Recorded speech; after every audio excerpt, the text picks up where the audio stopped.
Η δολοφονία του ακτιβιστή Τσάρλι Κέρκ έχει ανοίξει ένα νέο σκοτεινό κύκλο πολιτικής βίας στις ΗΠΑ. Πολιτικοί και από τα δύο κόμματα ζουν πλέον με τον φόβο στο κατόφλι τους και με αυξημένα μέτρα ασφαλείας σε κάθε δημόσια εμφάνιση. Ο κυβερνήτης της Πενσιλβάνια, Τζο Σαπίρο, περιέγραψε το προσωπικό βάρος της απειλής. Μετά τον εμπρισμό του σπιτιού του πριν από λίγους μήνες, δηλώνει ότι η καριέρα του έθεσε σε κίνδυνο ακόμη και τα παιδιά του. Ανάλογες φωνές ακούγονται και από άλλους κυβερνήτες, όπως ο Wes Moore στο Μέριλαντ, που κάλεσε να πέσουν οι τόνοι και να σταματήσει η ρητορική μίσους. Την ίδια στιγμή, πολιτικοί ακυρώνουν εκδηλώσεις για λόγους ασφαλείας. Ρεπουμπλικάνοι αξιωματούχοι δηλώνουν ότι εξετάζουν νέες δικλείδες προστασίας. Η πολιτική βία γίνεται όλο και συχνότερη και ενώπιση των ενδιάμεσων εκλογών η Αμερική αναζητά τρόπους να προστατεύσει όχι μόνο τους θεσμούς της, αλλά και την ίδια τη δημοκρατία της.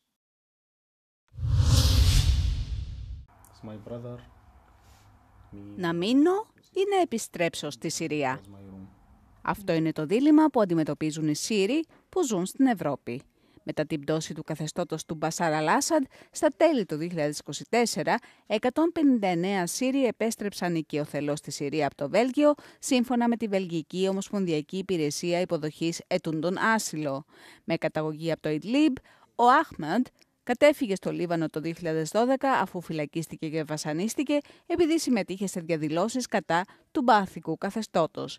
Έχοντας εγκατασταθεί πλέον στο Βέλγιο πριν από 9 χρόνια, ο Σύρος εργάζεται σήμερα στον τομέα της πληροφορικής στη Γάνδη.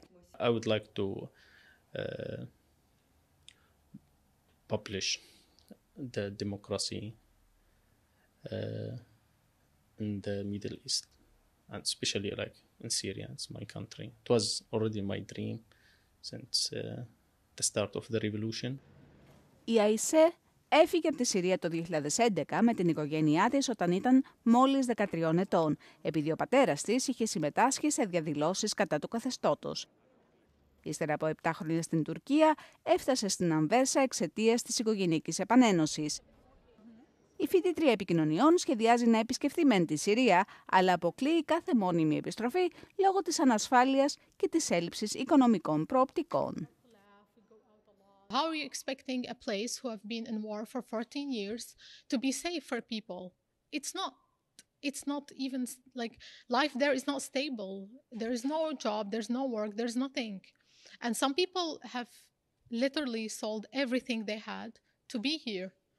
I know friends who sold their homes and cars and everything they had so they have the money to come to Europe. Οι Σύριοι έχουν υποβάλει φέτος λιγότερες αιτήσεις ασύλου σε χώρες της Ευρωπαϊκής Ένωσης ύστερα από την πτώση του καθεστώτος Άσαντ, σύμφωνα με τον Οργανισμό Ασύλου της Ευρωπαϊκής Ένωσης. Δεν αποτελούν πλέον την πρώτη εθνικότητα αιτούντων άσυλο στην Ευρωπαϊκή Ένωση. Τους έχουν ξεπεράσει οι υπήκοοι από Βενεζουέλα και από Αφγανιστάν.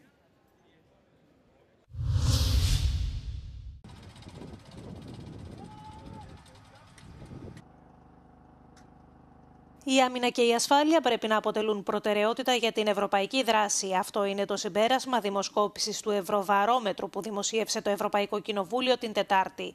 Το 37% των ερωτηθέντων πιστεύει ότι η ασφάλεια της Υπήρου αποτελεί την κύρια πρόκληση για τα κράτη-μέλη σε διεθνές επίπεδο. C'est la plus grande priorité qui ressort pour l'Union européenne. C'est la deuxième priorité quand on parle des priorités de ce que le Parlement européen devrait faire. Évidemment, il y a des contrastes État membre par État membre. Μετά την άμυνα, το 32% των ερωτηθέντων πιστεύει ότι η Ευρωπαϊκή Ένωση πρέπει να αναλάβει δράση για την ενίσχυση της ανταγωνιστικότητας, προκειμένου να ενισχύσει τη διεθνή της θέση, ακολουθούμενη από την ενεργειακή ανεξαρτησία με 27%. Συνολικά, οι πολίτες επιθυμούν τα κράτη-μέλη να διαδραματίσουν μεγαλύτερο ρόλο στην προστασία των Ευρωπαίων από τις παγκόσμιες κρίσεις και τις απειλές για την ασφάλεια. Για να επιτευχθεί αυτό, οι ερωτηθέντες πιστεύουν ότι χρειάζονται περισσότερα κοινά έργα. 78% indiquent que ce serait bien de faire des projets où l'on finance les projets en commun, parce qu'il y a une plus grande valeur ajoutée que si on la finance État membre par État membre. Donc c'est important comme signal au moment où on lance les discussions sur le budget à long terme de l'Union européenne, de savoir que ce budget commun est perçu comme une manière positive d'avoir un levier pour des projets en commun. Ωστόσο, η έρευνα δείχνει ότι δεν υπάρχει καμία αμφιβολία ότι θα δοθεί λευκή επιταγή στις κυβερνήσεις. Το 85% των Ευρωπαίων πιστεύει ότι η χρηματοδότηση της Ευρωπαϊκής Ένωσης πρέπει να εξαρτάται από τον σεβασμό του κράτους δικαίου και των δημοκρατικών αξιών. Συνολικά οι πολίτες έχουν θετική εικόνα για την Ευρωπαϊκή Ένωση, με το 73% των ερωτηθέντων να πιστεύει ότι η χώρα τους έχει ωφεληθεί. Επιφανείς εκπρόσωποι της Διεθνούς Ακαδημαϊκής και Δημοσιογραφικής Κοινότητας βρέθηκαν στην Αθήνα για το θερινό σχολείο υπολογιστικής δημοσιογραφίας και τεχνητής νοημοσύνης του συγχρηματοδοτούμενου από την Ευρωπαϊκή Ένωση Ευρωπαϊκού Προγράμματος IQ Media Hub. Η συζήτηση άναψε στις αίθουσες της ΕΣΥΑ και του Καποδιστριακού Πανεπιστήμιου Αθηνών αναφορικά με την εισβολή της τεχνητής νοημοσύνης στον χώρο των μέσων ενημέρωσης και τις κολοσσιαίες αλλαγές που συντελούνται στον τρόπο εργασίας των δημοσιογράφων, αλλά και στον τρόπο κατανάλωσης των ειδήσεων από το κοινό, τους αναγνώστες, τους ακροατές, τους τηλεθεατές. Είναι ευχή η κατάραφτη, η ραγδαία τα τελευταία χρόνια εξέλιξη της τεχνολογίας, ποιες οι προκλήσεις που έχει να αντιμετωπίσει το λειτουργήμα του δημοσιογράφου στη νέα εποχή? Κινδυνεύουν οι θέσεις εργασίας να αντικατασταθούν από την τεχνητή νοημοσύνη? Το euronews αναζήτησε από τους ειδικούς τις απαντήσεις, συνομιλώντας μαζί τους στην φιλόξενη ιστορική βιβλιοθήκη της Ενώσεως Συντακτών. I don't think there's an easy answer. I think there's going to be some positive impacts on news production, news quality, the speed of news, and potentially the quality of investigative journalism. But also there's downsides to the technology. So journalists are going to need to learn new skills. There may be new jobs, new roles. There may be some jobs that are cut as a result of AI. So it's all very dynamic, and I think we're just kind of in the beginning phases of it. It's going to be a few years still before we really know all of the impacts of how this is going to change journalists, journalism, newsrooms, and so on. I think if we use AI effectively, then we can use AI to do the boring parts of our job, but there are some things AI is never going to be able to do. It cannot go into a community, understand the needs of that community, empathize with other humans. These things, the AI will hopefully free up more of our time to do that, so we're not mucking around in the content management system or whatever. Remove the sort of boring things so that we can spend more of our time doing what's at the core of our job. The AI can write an article, but it cannot decide what to write. That is still something that a journalist should be doing. For journalism, artificial intelligence is an everything problem and an everything solution. And one of the most important things for journalists to be doing now is really trying to understand what it's like to be a person, trying to just understand what's going on in the world by going around on the internet and in their lives every day, and seeing all of the other things that are competing for somebody's attention. So I think the challenges for journalists is, one, to make sure that they're keeping the human involved in the AI loop, as they say, because otherwise we'll end up with misinformation, and we have to be very careful about that. And the other challenge for journalists is learning to use AI effectively so that they can scale up what they are doing and have greater impact.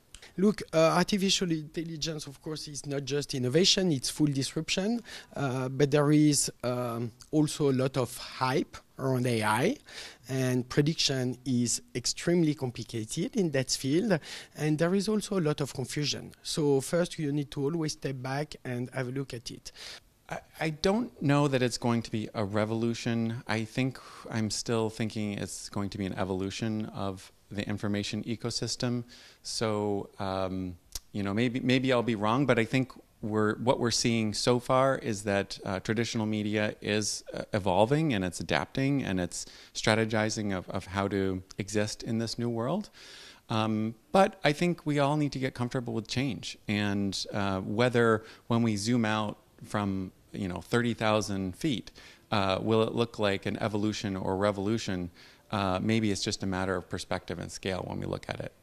Personally speaking, my mind is constantly changing on the issue of artificial intelligence, but I'm fascinated by it, and I'm not an expert in this area, but I feel really good about working with some of the greatest minds in this field at Columbia University who take everything with a good deal of healthy skepticism, but also, more importantly, are very trained in the idea of verification, of really recognizing misinformation and distortion of the truth in order to, clear away all of that clutter and really focus on truth finding.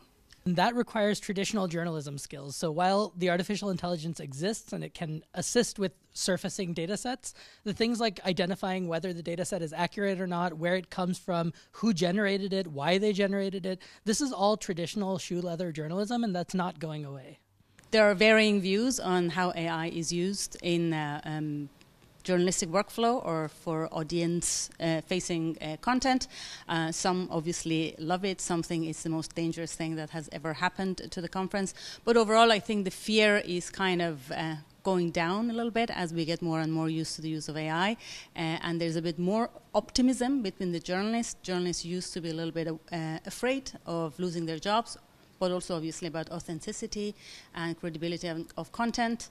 Journalists are learning how to use AI as we move along, and the audience are also learning how to interrogate the content and to kind of be a little bit more careful about misinformation and disinformation that might creep into content from AI-generated content. One of the things that I find hopeful is that younger people tend to be better at trying to look at multiple sources to build an understanding, right? That they've grown up in a world that has much more misinformation at their fingertips. And so one of the things that I think everybody can do is apply just that much more skepticism to things that they see and look for multiple places to try to get ultimately an answer to things. Readers need to also become familiar with what AI can do for them and to also be skeptical. So there's a saying in journalism that if your mother says she loves you, you should check it out.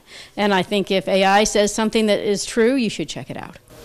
Τόμοι βιβλίων μπορούν πλέον να γραφτούν για την τεχνητή νοημοσύνη που έχει ήδη εισβάλει στην καθημερινή ζωή όλων. Το μεγάλο ερώτημα όμως παραμένει. Θα εξελιχθεί σε ευχή ή κατάρα?